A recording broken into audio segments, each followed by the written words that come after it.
Hi guys, welcome back to our channel. Guys, మన channel cricket సంబంధించిన ప్రతి చిన్న అప్డేట్ మన ఛానల్లో రెగ్యులర్ గా వస్తుంటాయి. ఇంకా మన ఛానల్ ని సబ్స్క్రైబ్ చేసుకోకపోతే గైస్ వెంటనే సబ్స్క్రైబ్ చేసుకోండి అండ్ పక్కన బెల్ ని యాక్టివేట్ చేసుకోండి. అండ్ అదే ఇంకా మన వీడియో లైక్ చెప్తే గైస్ వెంటనే లైక్ చేసి మనం వీడియోలకి అయితే ఎంట్రీదాం. గైస్ తప్పకుండా లైక్ చేయండి. లైక్ చేస్తే మన వీడియో మనకి ఫాస్ట్ రీచ్ అవుతుంది. ఇక ఆస్ట్రేలియాతో జరిగే 3 వన్డేలు 5 T20 స్కోర్ అయితే ప్రకటించారు. ఇలా చాలా సర్ప్రైజింగ్ నేమ్స్ ఉన్నాయి. కొన్ని డిసిషన్స్ కూడా కొన్ని ఇబ్బందికరంగానే అయితే మనకైతే కనబడుతున్నాయి. మెయిన్ గా ఫస్ట్ మనం అక్కడ చూసుకుంటే ఓడిఐ స్క్వాడ్ ఒకసారి దీంట్లో వచ్చేసి మెయిన్ గా చూసుకుంటే మెయిన్ శుభన్ గిల్ కి కెప్టెన్సీ బాధ్యతలు తెచ్చిలు, వైస్ కెప్టెన్సీ బాధ్యతలు వచ్చేసి శ్రేయస్ అయ్యర్ అయితే తీసుకున్నాడు. ఇంకా అక్కడ మెయిన్ గా చూసుకుంటే మిస్ అయిన ప్లేయర్స్ వచ్చేసి రవీంద్ర జడేజా. మరి రవీంద్ర జడేజా అక్కడ మెయిన్ గా చూసుకుంటే చాలా మంచి రికార్డ్స్ అయితే ఉన్నాయని చెప్పుకోవచ్చు అతనికి ఓడిఐ ఫార్మేట్ లో. బట్ అతను అయితే సెలెక్ట్ అయితే చేయలేరు. ఎందుకంటే అక్కడ అజిత్ అగర్కర్ కూడా ఏమన్నాడంటే మాకు స్కీమ్ ఆఫ్ థింగ్స్ లో ఖచ్చితంగా రవీంద్ర జడేజా ఉన్నాడు. బట్ ప్రస్తుతం చూసుకుంటే 3 మ్యాచ్లే కదా, ఆస్ట్రేలియా కండిషన్స్ లో అక్కడ ఫాస్ట్ బౌలర్ కే ఖచ్చితంగా హెల్ప్ అయితే ఉంటుంది. స్పిన్నర్లు కావాలనుకుంటే అక్కడ కుల్దీప్ యాదవ్ ఉన్నాడు, అక్షర్ పటేల్ ఉన్నాడు. కాబట్టి మరి రవీంద్ర జడేజాని ఈ ఫార్మేట్ కి అయితే ఇప్పుడైతే ప్రస్తుతానికి అయితే సెలెక్ట్ అయితే చేస్తలేము. బట్ ఫ్యూచర్ లో మాకు ఇంపార్టెంట్ సిరీస్ లో ఇంపార్టెంట్ టోర్నమెంట్ లో ఖచ్చితంగా మాకు స్కీమ్ ఆఫ్ థింగ్స్ లో ఉన్నాడని అక్కడ అజిత్ అగర్కర్ అయితే చెప్పిండు. ఇక బుమ్రా విషయానికి అయితే బుమ్రాకి అయితే రెస్ట్ ఇచ్చిలు. ఇక తర్వాత 5 మ్యాచ్ల T20 సిరీస్ కి అయితే అతనైతే సెలెక్ట్ అయితే చేసిలు. ఇక సంజు సామ్సన్ వికెట్ కీపర్ గా ఉంటాడు అనుకున్నారు బ్యాకప్ గా, బట్ అతను కాదని ధ్రువ్ జురేల్ అయితే ఛాన్స్ అయితే ఇచ్చిలు.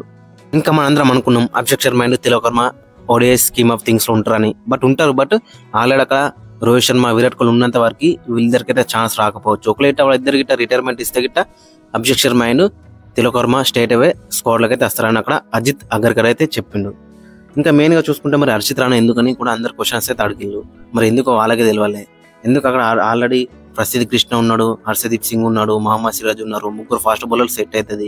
ఇక నితీష్ కుమార్ రెడ్డి ఆల్రౌండర్ రూపంలో ఉన్నాడు అతను కూడా. మరి హర్షిత్ రాణా ప్లేస్ లో వరుణ్ చక్రవర్తిని తీసుకుంటే బెటర్ అయితే ఉండేది. బట్ వరుణ్ చక్రవర్తిని అయితే సెలెక్ట్ అయితే చేయలేకపోయారు.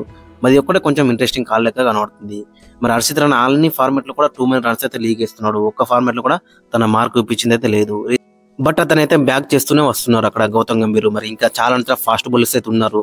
సో మరి వాళ్ళకి ఛాన్స్ ఇచ్చినా మేబీ బెటర్ అయితే ఉండేది. బట్ హర్షిత్ రాణా అన్ని ఫార్మాట్ లో కూడా అన్ని మ్యాచ్ లో కూడా టూ మచ్ ఎక్స్పెన్సివ్ గా ప్రూవ్ అవుతున్నాయని అతనికి మళ్ళీ ఛాన్స్ అయితే ఇస్తున్నారు.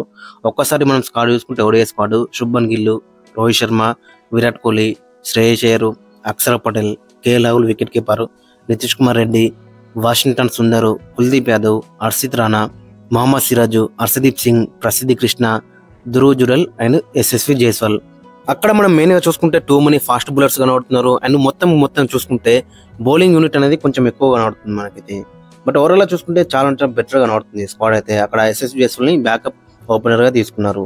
ఇక T20 విషయానికి వస్తే మరి T20 కూడా సెలెక్ట్ అయితే చేసిళ్ళు. మొత్తం 16 మందిని అయితే సెలెక్ట్ చేసిళ్ళు. సూర్యకుమార్ యాదవ్, అభిషేక్ శర్మ, శుభన్ గిల్, తిలక్ వర్మ, నితీష్ కుమార్ రెడ్డి, శివన్ దుబే, అక్షర్ పటేల్, జితేష్ శర్మ, వరుణ్ చక్రవర్తి, జస్ప్రీత్ బుమ్రా, హర్షదీప్ సింగ్, కుల్దీప్ యాదవ్, హర్షిత్ రాణా ఇక్కడ కూడా సెలెక్ట్ చేసిళ్ళు. సంజు సామ్సన్, రింకు సింగ్ అండ్ వాషింగ్టన్ సుందర్. అక్కడ హార్దిక్ పాండ్యాకి ఇంజూరీ అయింది కాబట్టి నితీష్ కుమార్ రెడ్డిని అయితే తీసుకున్నారు ఇక్కడ. అండ్ వాషింగ్టన్ సుందర్ కూడా ఇంక్లూడ్ చేసిళ్ళు. సో ఓవరాల్ చూసుకుంటే చాలా బెటర్ గా మనకైతే కనబడుతుంది T20 స్క్వాడ్ కూడా.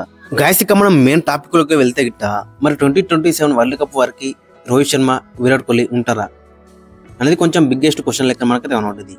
బట్ ఉండాలంటే గిట్ట ఈ సిరీస్ అనేది వీళ్ళకి క్రూషియల్ అని చెప్పుకోవచ్చు. ఇద్దరు దగ్గర కూడా మంచి పర్ఫార్మెన్స్ గిట్ట వస్తే మాత్రం చాలా బెటర్ అయితే ఉంటుంది. ఇద్దరు దగ్గర కూడా డిసప్పాయింట్మెంట్ వచ్చిందనుకో కొంచెం చాలా కష్టమైతే ఉంటుంది. చూద్దాం మరి ఏ విధంగా రాణిస్తారు అనేది చాలా ఇంట్రెస్టింగ్ గా కనబడుతుంది. ఇక ఫ్యూచర్ లో మనం ఆల్ 3 ఫార్మాట్స్ లో శుభన్ గిల్ అయితే కెప్టెన్ అయితే చూస్తాం. ఇది మాత్రం ఫిక్స్ అని చెప్పుకోవచ్చు. ఆల్రెడీ T20 కూడా మరి T20 వరల్డ్ కప్ వరకు అయితే ఉంటుండవచ్చు. మేబీ సూర్యకుమార్ యాదవ్ ఆల్రెడీ అతనికైతే 35 years అయితే వచ్చినాయి. సో కాబట్టి నెక్స్ట్ ఫ్యూచర్ లో మనం ఆల్ 3 ఫార్మాట్స్ కి శుభన్ గిల్ లీడ్ అయితే చేస్తాడు టీంకి. సో ఓవరాల్ చూసుకుంటే గైస్ ఇది. అండ్ మీ యొక్క ఒపీనియన్ అయితే కింద కామెంట్స్ అయితే మెన్షన్ చేయండి. మరి స్క్వాడ్స్ గురించి మీరేమనుకుంటున్నారో.